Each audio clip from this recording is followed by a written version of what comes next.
नमो भगवते सुदेवाय शुक्लाम्बरधरं विष्णुं शशिवर्णं चतुर्भुजं प्रसन्नवदनं ध्यायेत् सर्वविघ्नोपशान्तये।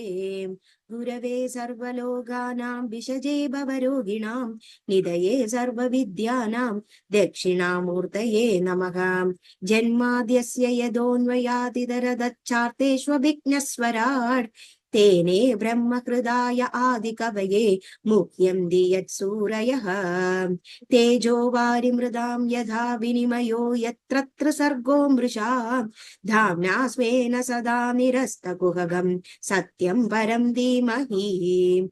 धर्म प्रोञ्चित कैतवोऽत्र परमो निर्मत्सराणां सदां वेद्यं वास्तवमत्र वस्तु शिवदं तावत्रयोन्मूलनम्। श्रीमद्भागवते महामुनिकृते किं वा परैरीश्वरः सद्यो हृद्यवरुध्यतेऽत्र कृतिभिः शुश्रूषुभिस्तक्षणात्। निगमकल्पतरोर्गलितं फलं शुकमुखादमृतद्रवसंयुतं पिबत भागवतं रसमालयं मुहुरगो रसिका भुवि भावुकाः। नारायणं नमस्कृत्य नरं चैव नरोत्तमं देवीं सरस्वतीं व्यासं ततो जयमुदीरयेत्।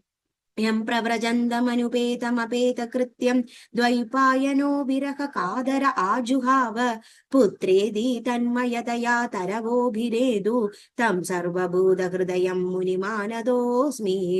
यस्वानुभावमखिल श्रुतिसारमेघम् अध्यात्मदीपमदितीर्षदां तमोन्दं संसारिणां करुणयाः पुराणगुह्यं तं व्याससूनुमुपयामि गुरुं मुनीनाम्। मूगं करोति वाजालं पङ्गुं लङ्घयते गिरिं यत्कृपातमहं वन्दे परमानन्दमाधवम्।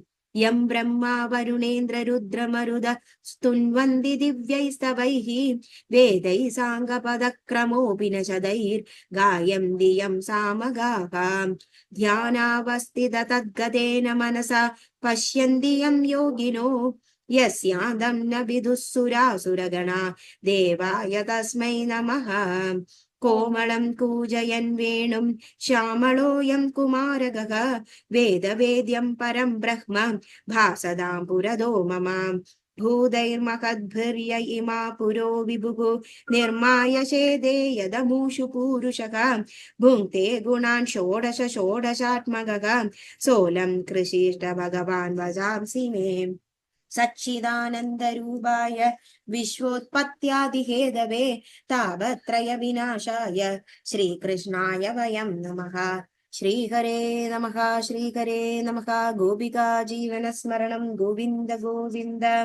अथ त्रयोदशोऽध्यायः।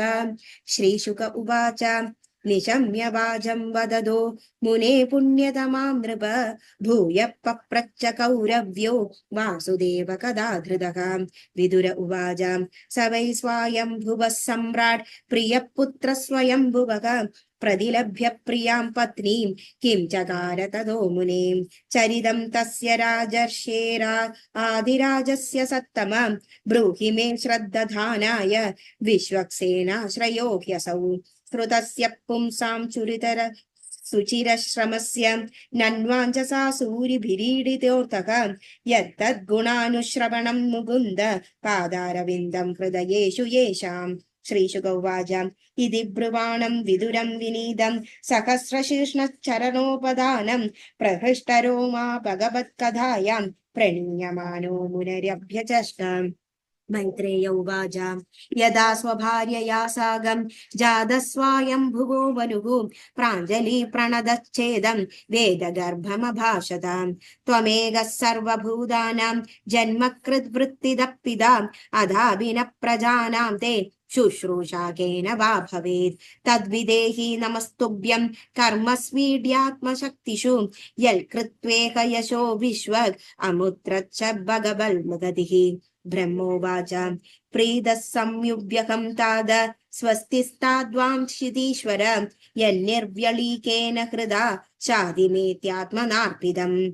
एतवत्यात्मजैर्वीर कार्याह्यपविचितिर्गुणगुरौ शक्त्या प्रमत्तैर्गृह्येद सादरं गदमत्सरैः सत्वम् अस्यापत्यानि सदृशान्यत्मनो गुणैः उत्पाद्य शासधर्मेण गाम्यज्ञै पुरुषं यज परं शुश्रूषणं मह्यं स्यात् प्रजारक्षया नृप भगवांस्ते प्रजा भर्तुर्ऋषिकेशोऽनुतुष्यति येषां न तुष्टो भगवान् यञ्जलिङ्गो जनार्दनः तेषां श्रमो ह्यपार्थाय यदात्मानादृतः स्वयम् मनुरुवाच आदेशेऽहं भगवतो वर्तेयामि वसूदन स्थानं त्विहानुजानीहि प्रजानं मम च प्रभो यदोग सर्वसत्त्वानां महीमज्ञामहाम्बसि अस्या उद्धरणे यज्ञो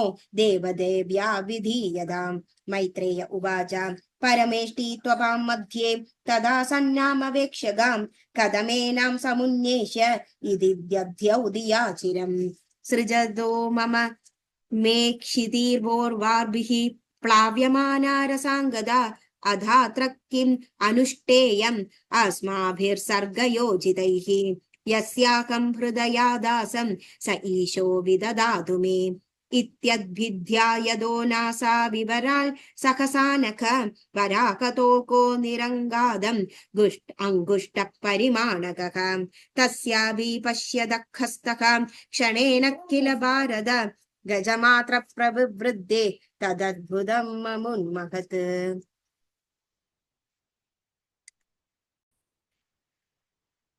मरीचिप्रमुखैर्विप्रैः कुमारैर्मनुना सह दृष्ट्वा तल्सौकरं रूपं तर्कयामास चित्रधा किमेतत् सौकरव्याजं सत्वं दिव्यम् अवस्थितम् अहो वदाश्चर्यमिदं नासाय मे विनिसृतम् दृष्टोऽङ्गुष्ठशिरोमात्रः क्षणात् गन्धशिलासमः अभिस्विद्भगवानेश यज्ञो मे कथयन्मनः इति मीमांसदस्तस्य ब्रह्मणः सखसूनुभिः भगवान् यज्ञपुरुषो जगर्जागेन्द्रसन्निभः ब्रह्माणं हर्षयामास हरिस्तांशद्विजोत्तमान् स्वर्गर्जितेन ककुम्भः प्रतिस्वनतया विभुः निशम्यते कर्खरिदं स्वखेद क्षयिष्णु मायामयसुकरस्य जनस्तपः सत्यनिवासिनस्ते त्रिभिः पवित्रैर्मुनयो गृणत् स्म तेषां सदां वेदविधानमूर्तिः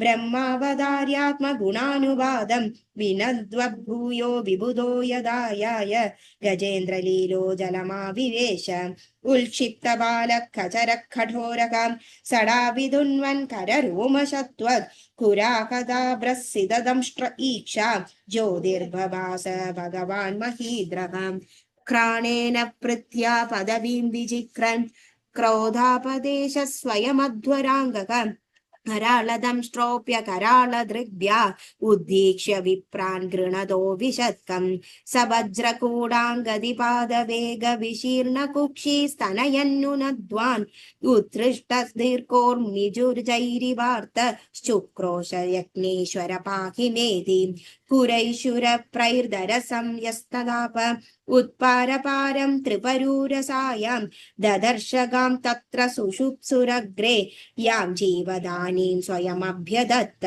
स्वदंष्ट्रयो धृत्य महीं निमग्नां स उत्थितसंरुरुचेरसायाः तत्रादिदैत्यं गदया पदन्तं सुनाभसन्दीपिततीव्रमन्युः जघानरुन्दा नमसह्य विक्रमं सलीलयेवं मृगराडिवाम्बसि तदत्तपङ्गागितगण्डतुण्डो यदा गजेन्द्रो जगदीं बिभिन्दन् तमालनीलं सितदन्तकोड्यां क्ष्मामुक्षिपन्दं जललीलयाङ्ग प्रज्ञाय बन्धाञ्जलयोनुवाकैः विरिञ्जमुख्या उपतस्तुरीशम् ऋषय ऊजुः जिदं जिदं ते जिदयज्ञभावनां त्रयीं तनुं स्वां परिद्वन्वदे नमः यद्रोगमर्थेषु निलीनरुद्वारा तस्मै नमः कारणसुकराय ते रूपं तवैतन्नु दुष्कृतात्मनां दुर्दर्शनं देव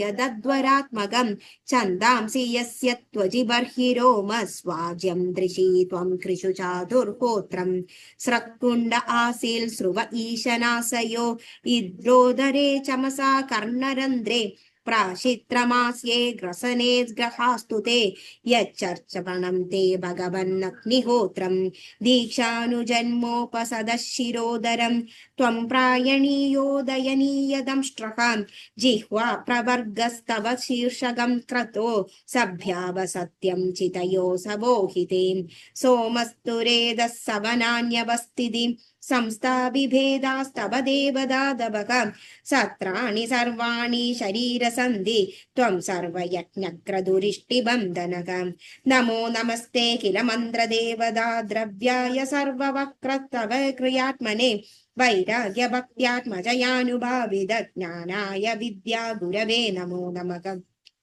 हंसाग्रकोड्या भगवंस्त्वया धृतां विजाते भूधर भूसभूधरा यदा वना निस्सरदो ददा धृता मदङ्गजेन्द्रस्य सपत्रपद्मिनीं त्रयीमयं रूपमिदं च सौकरं भूमण्डलेनादददाधृतेन ते चगास्ति शृङ्गोडखनेन भूयसा कुलाचलेन्द्रस्य यथैव विभ्रमकां संस्थापयैनां जगदां सदस्थुषां लोकाय पत्नीमसिमादरं पिता विधेम चास्यै नमसा सह त्वया यस्यां स्वतेजोऽग्निनिवारणावदाकां कश्रद्धतीतात्यतमस्तव प्रभो रसां गदाया भूव उद्विभाषणं न विस्मयोऽसौ त्वयि विश्वविस्मये यो माययेदं ससृजेति विस्मयं विदुन्वदा वेदमयं निजं बभुः जनस्तवस्य निवासिनो वयं सडाशिखो दूत शिवाम्बुबिन्दुभिर्वृजृम्यमाना